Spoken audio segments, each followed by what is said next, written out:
నాకు ఈరోజు జరిగిన దెబ్బతో అస్సలు ఆఫీస్కే రావాలనిపించలేదు. అస్సలు నేను ఎప్పుడు వచ్చినా ఏదో ఒకటి జరుగుతుంది. ఈరోజు ల్యాన్ అయితే కనెక్ట్ అవ్వలేదు. టిమ్ వాళ్ళు వచ్చి చూస్తున్నారు నా ల్యాప్ని. ఈ ఒడిస్సీలో అన్ని చోట్ల ట్రై చేశారు, ఆల్మోస్ట్ ఎక్కడ కనెక్ట్ అవ్వలేదు. ఇంకా ఆ మధ్యలో మా ఫ్రెండ్ నాకు ఒక లోగో క్రియేట్ చేయించాడు, ఇది పెట్టుకొని యూట్యూబ్ ఛానల్కి అనేసి, స్పాన్సర్డ్ బై అజయ్ అని చెప్పాలంట. తర్వాత ఆఫ్టర్నూన్ తినడానికి బయటకు వెళ్ళాము. ఏంటి బాగా బలిసిన వాళ్ళు డైలీ బయట తింటారు అనుకోకండి, ఎప్పుడో ఒక్కసారి మాత్రమే తింటాను. ఆ తిన్న రోజు వీడియో తీసి పెడతాను అంతే.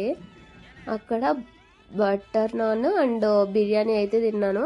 తర్వాత ఆఫీస్కి వచ్చాను. ఆఫీస్కి వచ్చి ఇక్కడ చూస్తే ఈ కురుకురే మాత్రమే నాది, రిమైనింగ్ ఎవరు తిన్నారో ఏమిటో. క్లీన్ చేసే వాళ్ళు వస్తే నా ప్లేసే కదా, నేనే తిన్నాను అనుకుంటారో ఏమో.